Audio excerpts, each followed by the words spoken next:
मित्रांनो, आज आपण पाहणार आहोत लंका दहन ही कथा. सीतामाईचा निरोप घेऊन मारुती निघाला, पण तो लगेच परत आला नाही. त्याला फार भूक लागली होती.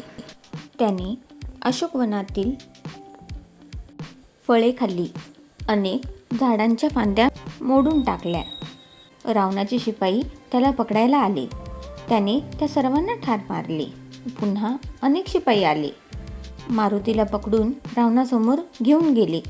या माकडाचा काय गुन्हा आहे, रावणाने विचारले. शिपाई म्हणाला, महाराज, त्याने अशोकवनातील अनेक झाडे मोडली, आपल्या शिपायांना ठार मारले. रावण म्हणाला, त्याची शेपूट जाळून टाका. शिपायांनी मारुतीच्या शेपटीला खूप चिंध्या गुंडाळल्या. मारुती आपली शेपटी लांबच लांब करू लागला. शेपटी संपेच ना. शेवटी शिपाई थकले. त्यांनी चिंध्यावर तेल ओतले आणि त्या चिंध्या पेटून दिल्या. आपल्या पेटलेल्या शेपटीसह मारुती महालाबाहेर आला.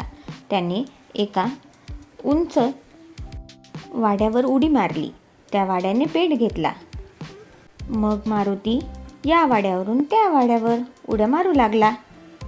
ते सर्व वाडे जळू लागले. रावणाचे सैनिक सैरावैरा धावू लागले. कोणीही मारुतीला पकडू शकला नाही. मारुतीने अनेक राक्षसांची घरे जळून टाकली.